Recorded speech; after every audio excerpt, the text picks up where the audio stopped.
Viewers, আমি ডাক্তারও নই, ইঞ্জিনিয়ারও নই, পাইলটও নই, ডক্টরও নই। আমি একটি সাধারণ মধ্যবিত্ত গরিব পরিবারের মেয়ে ছিলাম। সাধারণ মধ্যবিত্ত এক গরিব পরিবারের বৌমা হয়েছি। আমি জানি সততা মহান গ্রন্থ। পাপকে ঘৃণা করো, পাপীকে নয়। আমি মাথার থেকে পা পর্যন্ত আমি ভুক্তভোগী। আমি মৃত্যুর সঙ্গে লড়াই করতে করতে আজ তোমাদের সামনে উপস্থিত হয়েছি। আমি সততাই জানি, আমি সততার পথে চলি, সত্য পথে সত্যের জয় হয়। আমি জানি আমি কোনোদিন পাপ করিনি, আমি সবাইয়ের ভালো করেছি। তোমাদেরকে একটা ছোট্ট টিপস আমার জীবনকে ধন্য করে দেবে।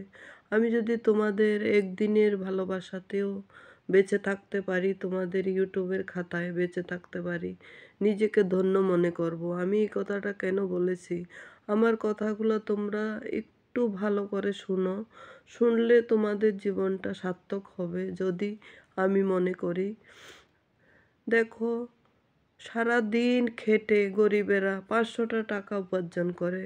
সেই ভোর থেকে শুরু করে রাতে লাইন লাগিয়ে ডাক্তারের কাছে যায় একটা ভালো আদেশ উপদেশ নেওয়ার জন্য। কিন্তু ভালো আদেশ উপদেশ তো দূরের কথা, তোমার 2 সেকেন্ডে তোমার যে সারাদিনের খেটে খাওয়া 500 টাকাটা ডাক্তারের পকেটে চলে যায়। আর এত বড় একটা ফর্দ বানিয়ে তোমাকে দিয়ে দেয় যে মেডিসিনে গেলে কতটা টাকা লাগবে, কি করে উপার্জন হলো, কি করে সেই টাকাটা ম্যানেজ করবে, ডাক্তার কি করে জানে বলো? ডাক্তার তো, যারা ডাক্তার হয় তারা কি সাধারণ গরিব ঘরের ছেলে হতে পারে না কেন? বেশিরভাগ বড় লোকের ছেলেরাই ডাক্তার হয় পয়সা দিয়ে। কিন্তু আমরা তো গরিব, আমাদের তো 500 টাকা কি 5 টাকারও মূল্য আছে। আমি তোমাদের থেকে 500 টাকা নেব না, 1000 টাকাও নেব না, 2 টাকাও নেব না, 1 টাকাও নেব না। আমার টিপসগুলো যদি তোমাদের ভালো লাগে তাইলে আমার জীবনটাকে আমি ধন্য মনে করব।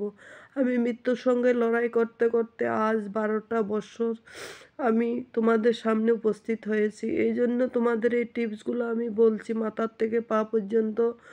আমার প্রথম হয়েছে বাবাসির, তারপরে হয়েছে আমার ইউট্রাস অপারেশন, তারপরে হয়েছে আমার সুগার, তারপরে হয়েছে আমার থাইরয়েড, তারপরে আমার 2000 সন থেকে আমার ব্রেস্টের প্রবলেম, তারপরে আমার হয়েছে লিভার ফাইব্রোসিস।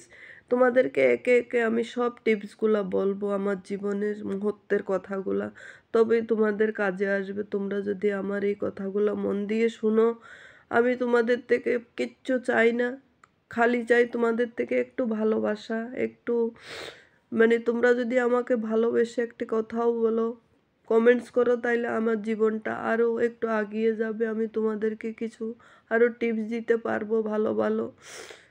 আমি আজকে এই কথাগুলো তোমাদের কাছে বলতে এলাম।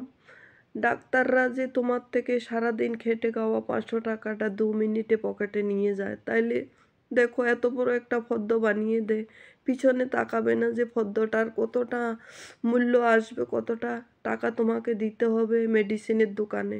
তাই তোমরা মেডিসিন না খেয়ে আমি তোমাদেরকে যে ছোট ছোট টিপসগুলো বলবো তোমরা মনে রাখবে। মনে রেখে তোমরা একদিন ভাববে, না ওই গরিব দিদির কথাটা আমাদের কাছে মূল্যবান, আমরা কাজে লাগাতে পেরেছি কথাটা। ওই জন্য আমি তোমাদেরকে টিপসগুলো বলবো, বলে তারপরে